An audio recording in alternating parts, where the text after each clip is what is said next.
안녕하세요. 여러분의 재무 멘토 프로페서 머니입니다. 자, 새로운 사업에 투자할지 말지 이거 어떻게 결정해야 할까요? 느낌? 아니죠. 바로 숫자로 말해야 합니다. 오늘은 어떤 투자가 진짜 돈이 되는지 그 핵심을 꿰뚫어 보는 비법, 바로 현금 흐름을 제대로 파헤쳐 보겠습니다. 여기 짱구 아빠가 새로운 사업을 구상하고 있다고 한번 상상해 볼까요? 이게 과연 대박이 날지 아니면 좀 그럴지 어떻게 알 수 있을까요? 정답은 바로 현금 흐름에 있습니다. 이 프로젝트가 회계 장부상의 이익이 아니라 진짜로 내 통장에 돈을 얼마나 꽂아주는지 따져봐야 한다는 거죠. 여기서 진짜 중요한 원칙 하나만 딱 기억하고 가실게요. 뭐냐면요. 장부에 찍히는 이익이랑 내 주머니에 실제로 들어오는 현금은 완전히 다른 개념이라는 겁니다. 똑똑한 투자의 첫걸음은요. 다른 거 다 잊고 오직 이 현금에만 집중하는 거예요. 교수님, 그럼 그 중요하다고 하신 현금 흐름은 도대체 뭘로 이루어져 있는 건가요? 뭘 봐야 이 현금 흐름을 제대로 알 수 있는 거죠? 아주 좋은 질문이에요. 자, 현금 흐름이 하는 큰 그림을 보려면 세 개의 조각을 맞춰야 하는데요. 그 첫 번째 조각이 바로 영업 현금 흐름, 우리가 줄여서 OCF라고 부르는 겁니다. 이건 아주 간단해요. 이 사업이 본업, 즉 장사를 해서 순수하게 벌어들이는 현금이 얼마냐? 바로 이겁니다. 두 번째 조각은 순운영자본의 변동입니다. 말이 좀 어렵죠?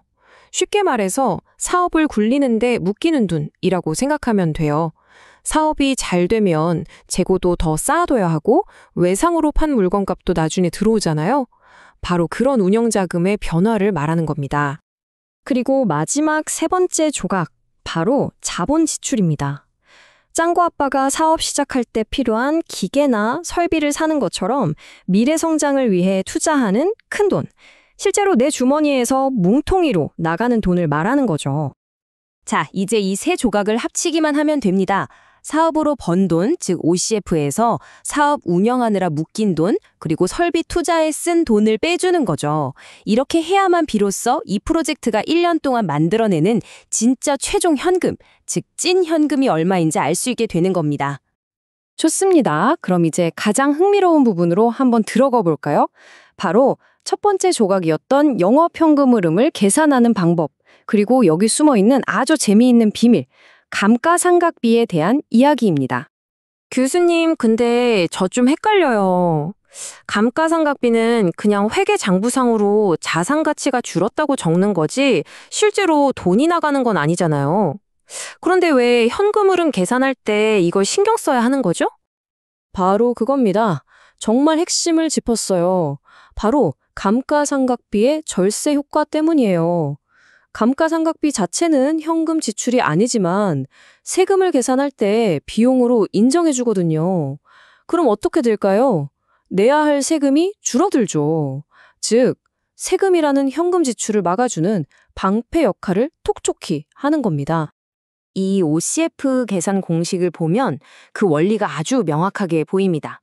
세전이익 EBIT를 기준으로 세금을 계산해서 빼주고요.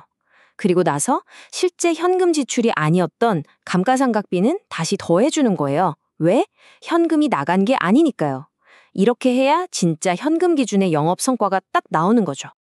그렇다면 이 어마어마하게 중요한 감가상각비, 이건 도대체 어떻게 계산하는 걸까요? 세금 계산을 위해서는요, 우리가 보통 MACRS라는 정해진 시스템을 사용합니다. 세법에서는요, 이 메칼스라는 일종의 감가상각 공식표를 제공합니다. 우리가 머리 아프게 계산할 필요가 없어요. 예를 들어 이 기계는 5년짜리 자산입니다 라고 분류되면 1년 차에는 자산 가치의 20%, 2년 차에는 32%, 이런 식으로 매년 얼마씩 비용 처리해야 할지 비율이 딱 정해져 있는 거죠. 아, 그럼 그냥 자산 가격에다가 표에 나와 있는 퍼센티지만 곱하면 되는 거네요? 여기 예시처럼 12,000달러짜리 자산이면 첫 해에는 20% 곱해서 2,400달러, 둘째 해에는 32% 곱해서 3,840달러, 이런 식으로요? 생각보다 간단한데요? 맞아요. 바로 그거예요. 이제 다 이해했네요.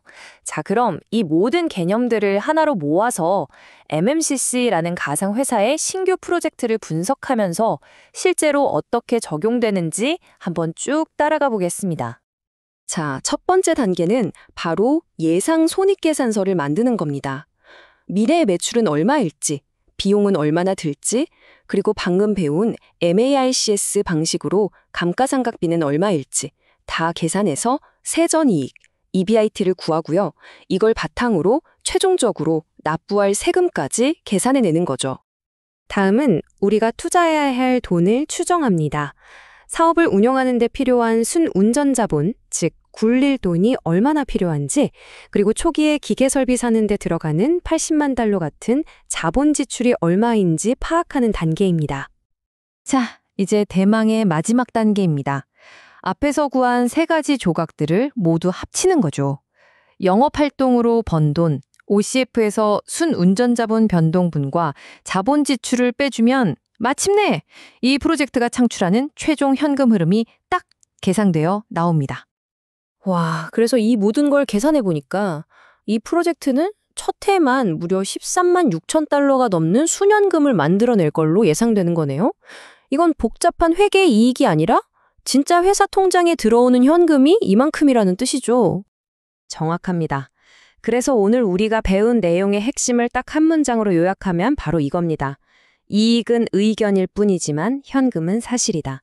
이 말 가슴에 꼭 새겨두셔야 합니다. 그러니까 앞으로 여러분이 어떤 투자를 고민하든 재무제표의 화려한 이익 숫자 너머를 보셔야 합니다. 그리고 항상 이 질문을 던지세요. 그래서 진짜 현금 흐름은 어떤 이야기를 하고 있는가? 그 안에 진짜 답이 있습니다. 오늘 설명은 여기까지입니다. 감사합니다.